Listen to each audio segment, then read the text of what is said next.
Hello students. अभी तक हमने स्ट्रिंग्स टॉपिक पर ये समझा कि स्ट्रिंग्स होता क्या है और हम किस लिए उसे सी प्रोग्रामिंग लैंग्वेज में यूज करते हैं। आज हम सीखेंगे स्ट्रिंग्स को इनपुट लेने का तरीका। अभी तक हमने जो इनिशियलाइजेशन सीखा था स्ट्रिंग्स का, वो हमने कंपाइल टाइम पे सीखा था, जिसमें हम एक स्ट्रिंग बना रहे थे, कैरेक्टर टाइप ले रहे थे, डेटा टाइप, क्योंकि string is a array of characters. उसके बाद हम उस स्ट्रिंग का नाम ले रहे थे, उसके बाद हम उसकी साइज डिफाइन कर रहे थे, उसके बाद हम या तो कंपाइल टाइम इनिशियलाइजेशन में एक एक कैरेक्टर को असाइन यहां पर इस तरीके से कर रहे थे,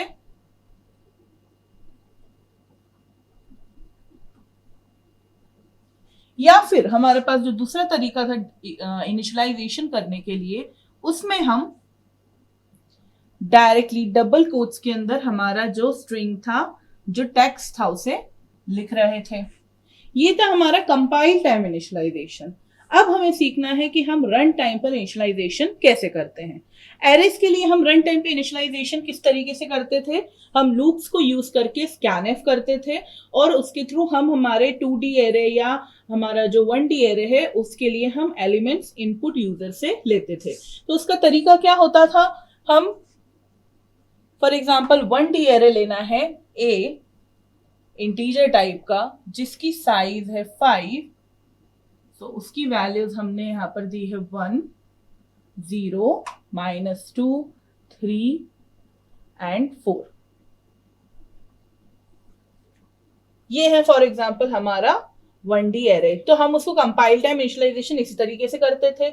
उसी तरीके से हमने यहाँ पे स्ट्रिंग का इनिशियलाइजेशन सीखा था। अब हमारा रन टाइम पे इनिशियलाइजेशन किस तरीके से तो होता था, जिसमें हम एक वेरिएबल लेते थे आई, या जो सा भी वेरिएबल हमको इटरेशन के लिए लेना है लूप के, i is less than size of the array, i plus plus, फिर उसके बाद इसके अंदर हम लिखते थे स्कैनएफ,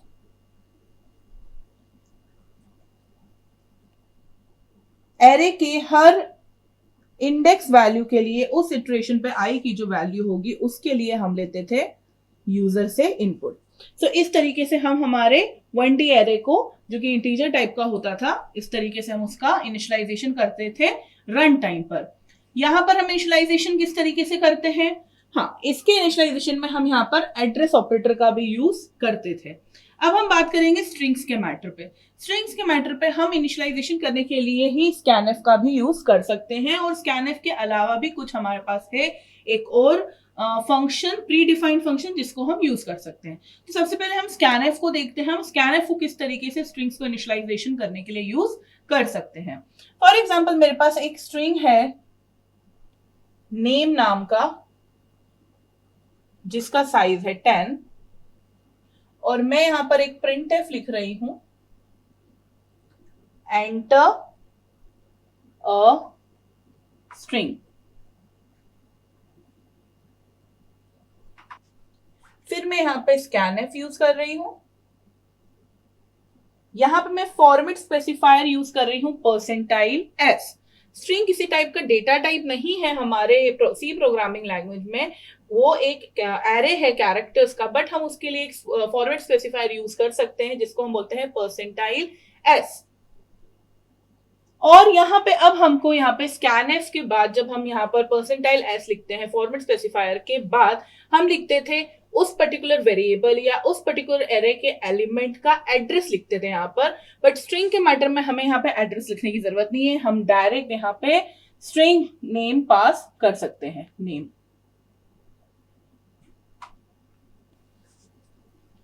तो इस तरीके से हम यहाँ पर रन टाइम पर हमारे स्ट्रिंग का इनिशियलाइजेशन कर सकते हैं। जब हम इस तरीके से लिखेंगे तो जो हमारा आउटपुट होगा, यहां पे लिखा आएगा एंटर अ स्ट्रिंग। उसके बाद हम हमारा स्ट्रिंग एंटर कर सकते हैं, तो मैंने मेरा स्ट्रिंग लिख दिया राधा, और फिर एंटर करा तो ये स्ट्रिंग हमारा एज इनपुट सेव हो गया नेम नाम के स्ट्रिंग कैरेक्टर्स एरे में। ओके, तो इस तरीके से हम स्कैनएफ का यूज कर सकते हैं।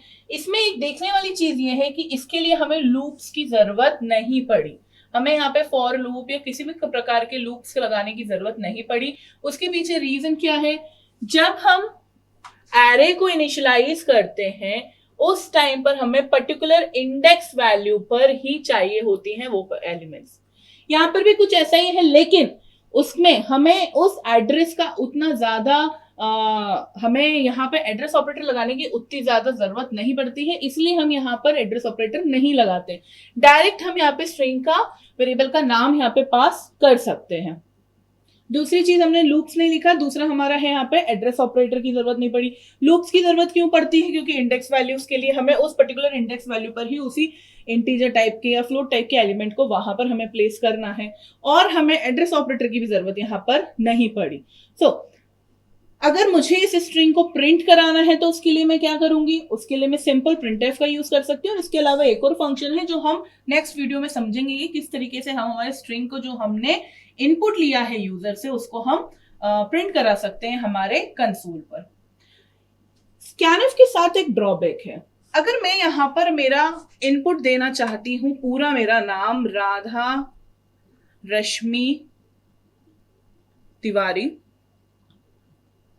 तो इस पूरे इनपुट में मेरे पास यहाँ पे जितने भी नंबर ऑफ कैरेक्टर्स हैं, चलिए मैंने यहाँ पे नंबर ऑफ कैरेक्टर्स बढ़ा दिए, मैंने यहाँ पे साइज 30 कर दी नेम की, जो हमारा कैरेक्टर है। लेकिन यहाँ पे जो व्हाइट स्पेसेस हैं दो नाम के बीच में, वो व्हाइट स्पेसेस स्कैनफ नहीं स्ट्रिंग में कंसीडर करेगा, और जहां पर उसको व्हाइट स्पेस मिल जाएगा वो उसको नल मान लेगा, और वो ऑटोमेटिकली जो हमारा कंपाइलर होगा उस पर्टिकुलर स्ट्रिंग को वहां पर एंड कर देगा। तो ये स्कैनफ के साथ बहुत ज्यादा बड़ी प्रॉब्लम थी। तो इसको ओवरकम करने के लिए हमारे पास एक और प्री डिफाइंड फंक्शन है, उसका नाम है गेट एस फंक्शन। जैसे स्कैनफ प्रिंटफ किस हेडर फाइल का पार्ट था? stdio.h हेडर फाइल का पार्ट था। उसी प्रकार यहाँ पर जो हम गेटस फंक्शन यूज करने वाले हैं वो भी हमारा stdio.h हेडर फाइल का ही पार्ट है। और गेटस फंक्शन करता क्या है? सिर्फ हमारा जो टेक्स्ट है, जो हमारा स्ट्रिंग है, उसे वो रीड करता है, पूरी कंप्लीट लाइन को रीड करता है इंक्लूडिंग व्हाइट स्पेसेस। जब तक उसे क्या नहीं मिल जाता है? एक न्यू लाइन नहीं मिल जाती है। तो हम चाहें तो पूरा एक लाइन भी गेटस के थ्रू हम क्या कर सकते हैं? इनपुट ले सकते हैं यूजर से। तो इसको लिखने का तरीका क्या होगा? It's very simple. हम यहां पर हमारा कैरेक्टर एरे बनाएंगे, नेम 50 रख दिया मैंने, उसका साइज हमने 50 क्यों रखा? क्योंकि हम ज्यादा स्ट्रिंग्स, ज्यादा कैरेक्टर्स को यूज यहां पर करने वाले हैं। सिंपली मैंने यहां पे लिखा गेट एस, और यहां पे मैंने पास कर दिया मेरा स्ट्रिंग का नाम। तो ये एक सिंपल सिंटैक्स होता है गेट एस को यूज करके हमारे यूजर से स्ट्रिंग इनपुट लेने के लिए।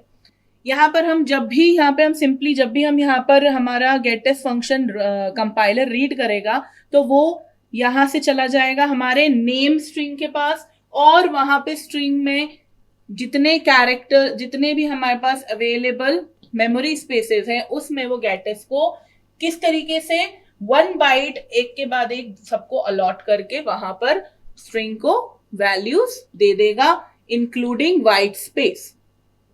तो ये व्हाइट स्पेस को भी यहां पर मेमोरी लोकेशन में जगह मिलती है। सो हम जो स्कैनफ यूज करते हैं और गेटस भी जो यूज करते हैं उसका एक बहुत बड़ा ड्रॉबैक है, हमारे पास एक डिसएडवांटेज है, वो है बफर ओवरफ्लो का। अब ये बफर ओवरफ्लो होता किस तरीके से है? फॉर एग्जाम्पल मेरा स्ट्रिंग है जिसका साइज है सिर्फ 6, और मैं यहां पर स्कैनफ कर रही हूं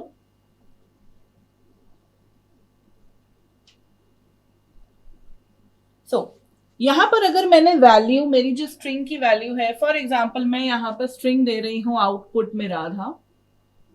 ये जो वैल्यू है इसमें कितने कैरेक्टर्स हैं? 1 2 3 4 5 कैरेक्टर्स है, और इंक्लूडिंग हमारा नल वैल्यू भी क्या हो जाएगा? ये हमारे स्ट्रिंग का जो भी स्पेस है, जो साइज है, उसमें कंप्लीट हो जाएगा।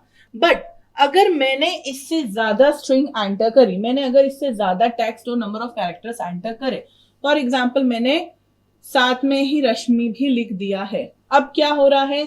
जो हमारा यहाँ पर नेम स्ट्रिंग है, जो उसका साइज है, वो लिमिट, जो एक्सेस लिमिट हो रही है वो एक्सेस हो रही है, और उसकी वजह से हमें उसने क्या दिखाना चाहिए था, उसे हमें एरर बताना चाहिए था कि आपकी, क्योंकि हम अगर एरे, जो हमारा एरेज होते हैं उसमें अगर हम लिमिट एक्सटेंड करते हैं तो वो हमें एरर शो करता है। बट जब हम यहाँ पर बात कर रहे हैं तो इस केस में क्या हो जाता है कि वो हमारा जो पुराना टेक्स्ट है उसी के ऊपर ओवरराइड करके जो भी नया टेक्स्ट होगा उसको वो लिख देता है। सो ये प्रॉब्लम हो जाती है हमारे स्कैनफ एंड गेट एस के साथ भी यही दिक्कत होती है। अगर मैंने गेट एस भी यहां पर यूज करा होता, नेम पास किया होता यहां पर, सो गेट एस के साथ भी मुझे यही दिक्कत होती कि अगर मेरे नेम की यहां पर जो साइज है वो 6 है और मैंने यहां पर राधा लिखा है, उसके बाद मैंने यहां पर रश्मि भी लिखने की कोशिश करी, और जब मैं इसको वापस प्रिंट कराती, मेरे जो स्ट्रिंग है नेम उसे मैं प्रिंट कराती, तो प्रिंट कराने के टाइम पर क्या होता, राधा को ओवरराइट करके सिर्फ रश्मि वर्ड दिखता है यहाँ पर। तो ये एक हमारा ड्रॉबैक है गेटएस और स्कैनएफ के साथ में। इसके लिए हमें इस ड्रॉबैक को ओवरकम करने के लिए हम यूज करते हैं एफ गेटएस।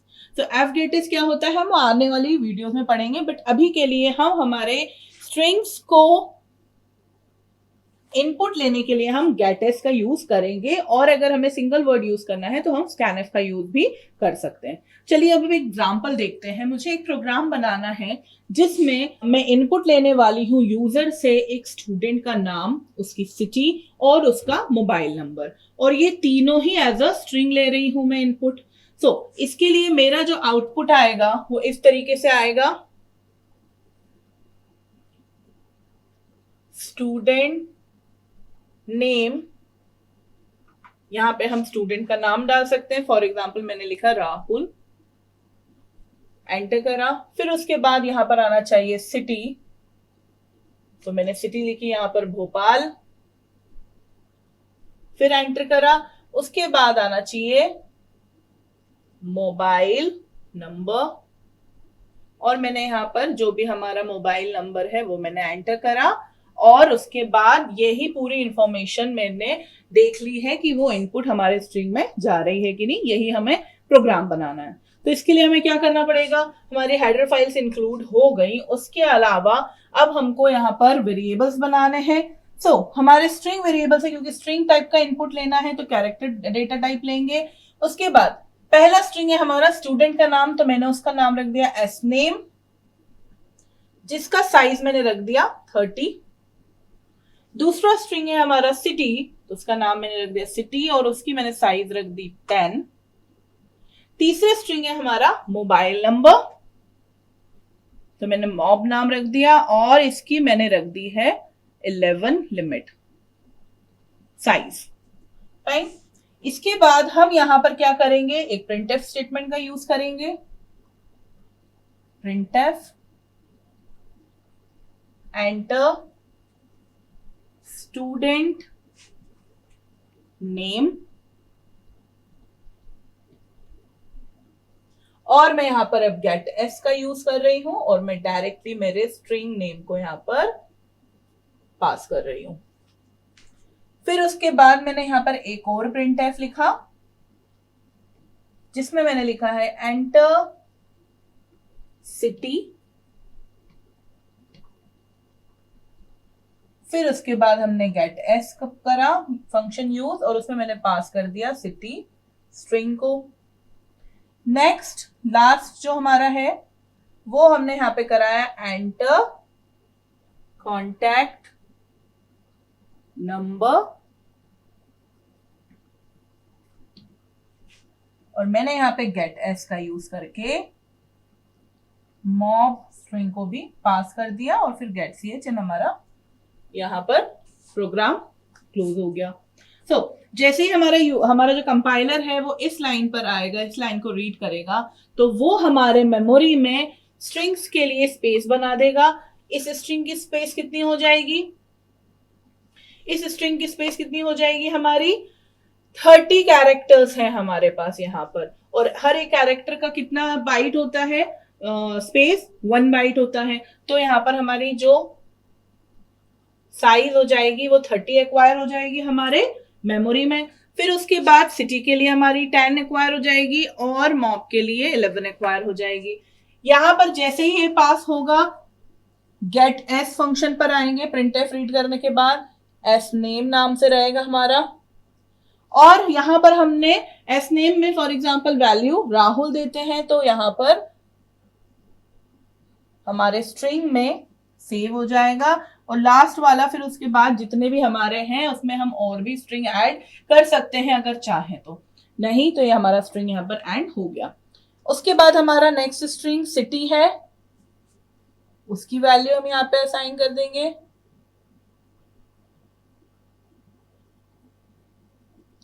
उसके बाद लास्ट हमारा जो मॉब स्ट्रिंग है उसमें जो भी हमारा नंबर होगा उसकी वैल्यू यहां पर असाइन हो जाएगी। तो इस तरीके से हम इनपुट ले सकते हैं हमारे स्ट्रिंग का। चलिए इसको हम प्रैक्टिकली इंप्लीमेंट करके देखते हैं हमारे टर्बो C++ कंपाइलर पर। सो हम यहां पर सबसे पहले हमारी हेडर फाइल्स इंक्लूड कर लेते हैं।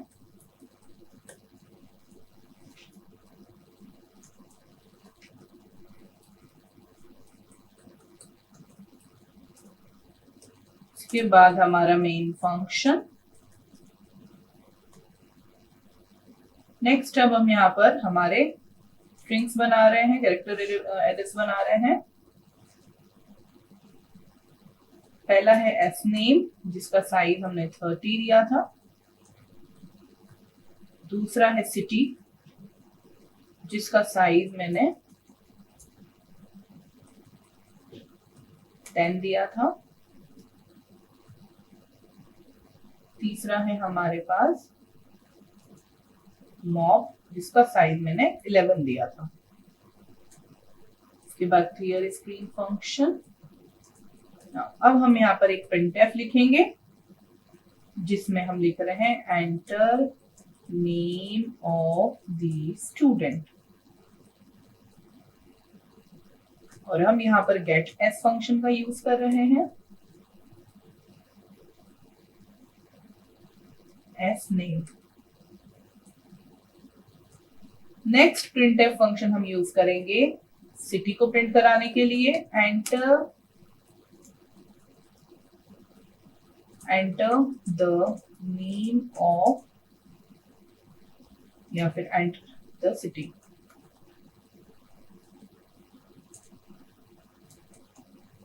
अब हम यहाँ पे सिटी में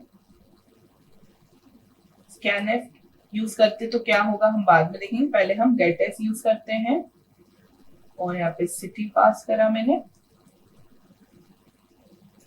नेक्स्ट प्रिंटफ होगा मेरा मोबाइल नंबर के लिए।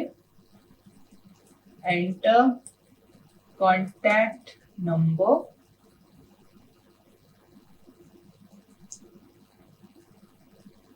Gate S. हमने यहां पर मॉब कर दिया है पास गेट एस फंक्शन के अंदर और गेट सी एच का यूज करा। अब हम इसको सेव कर देते हैं और कंपाइल करेंगे और रन करेंगे। सो enter name of the student जो कि हमारा एग्जाम्पल था Rahul. Enter city Bhopal. Enter contact number 99999999। तो यहाँ पर हमारा जो प्रोग्राम था जिसमें हमने इनपुट लिया है हमारे यूजर से स्टूडेंट का नाम, सिटी और कॉन्टैक्ट नंबर, इसमें हम अगर एक बार और कंपाइल करते हैं और यहाँ पर नेम मैं चाहती हूँ मेरा पूरा नेम देना तो वो गेट एस एक्सेप्ट करता है। स्कैनफ भी एक्सेप्ट करेगा, लेकिन उसके आउटपुट में क्या डिफरेंस आएगा वो अब हम देखते हैं। पहले ये वाला टेस्टिंग कंप्लीट कर लेते हैं।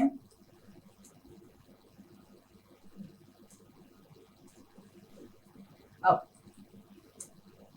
यहां पर अगर मैं प्रिंटफ स्टेटमेंट यूज करती हूँ, इसको हम डिटेल में भी नेक्स्ट वीडियो में समझेंगे कि प्रिंटफ स्टेटमेंट हम किसके लिए यूज करते हैं, हम किस तरीके से यूज करते हैं स्ट्रिंग्स को प्रिंट कराने के लिए। अभी मैं आपको समझाने के लिए यहाँ पर प्रिंटफ स्टेटमेंट लिख रही हूँ जिसमें मैंने यहाँ पे प्रिंट कराया है नेम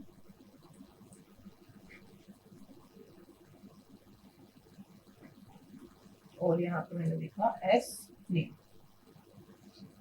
मैं कंपाइल करूंगी इसे और रन करूंगी। तो यहाँ पे जब मैं मेरा पूरा नाम लिख रही हूँ including white spaces,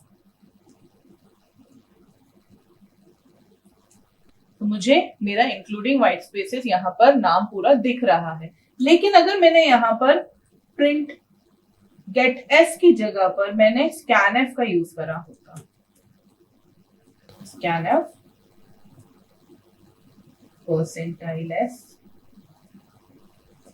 S name. अब हम इसे कंपाइल करेंगे और रन करेंगे।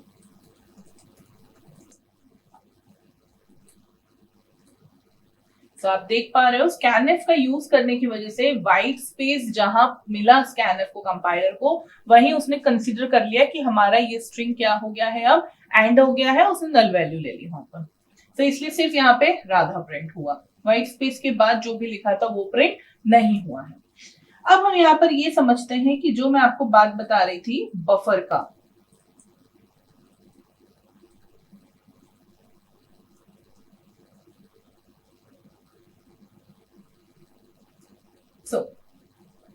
यहाँ पर मेरा जो एस नेम है उसकी मैं वैल्यू यहाँ पे कर दे रही हूँ, साइज कर दे रही हूँ 5,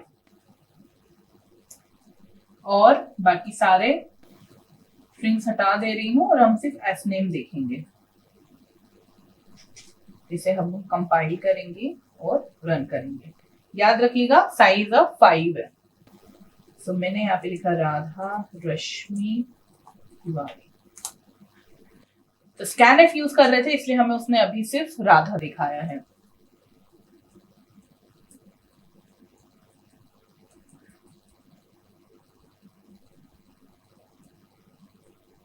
अगर मैंने इसको विदाउट व्हाइट स्ट्रिंग यूज करा होता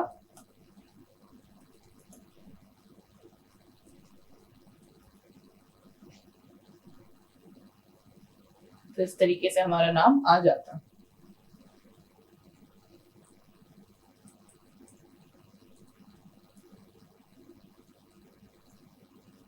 अब हमने कंपाइल टाइम पे स्ट्रिंग को इनिशियलाइज करना सीखा था, तो वो भी अब हम एक बार प्रैक्टिकली करके देख लेते हैं।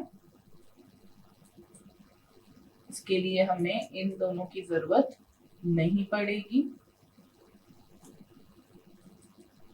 तो हमने जो कंपाइल टाइम पे करा था इस तरीके से हमने स्ट्रिंग पास करी थी।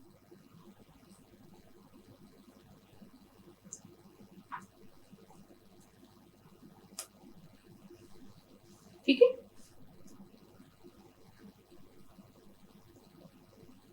नेक्स्ट तरीका जो था हमारे पास, वो जिस तरीके से हम एरे को करते थे उसी तरीके से हम यहाँ पर कर सकते थे।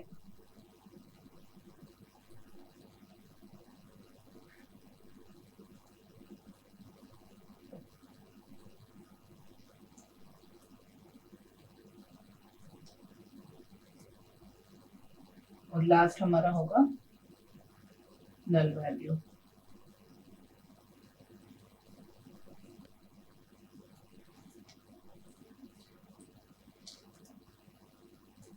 देखिए अब हमको यहाँ पर हमने क्या करा है, हमारी जो स्ट्रिंग है उसकी लेंथ हमने इनिशियलाइजेशन करते टाइम एक्सटेंड कर दी, एक्सेस कर दी, तो इसलिए यहाँ पर उसने हमें एक एरर शो करा है, टू मैनी इनिशियलाइजर्स। ये हमें एरर शो नहीं हो रहा था जब हम स्कैनएफ का यूज कर रहे थे। अगर हमने उस स्ट्रिंग को ओवर लिमिट भी कर दिया था उसके बावजूद हमें वो एरर शो नहीं हो रहा था। लेकिन जब हमने इसको एज एन एरे इनिशियलाइज करा कैरेक्टर एरे के अनुसार, तो हमने कंपाइलेशन इनिशियलाइजेशन करा, तो उस टाइम पर हमको ये एरर यहाँ पर शो हुई है। तो इस तरीके से हम हमारे स्ट्रिंग्स के लिए इनपुट यूजर से ले सकते हैं।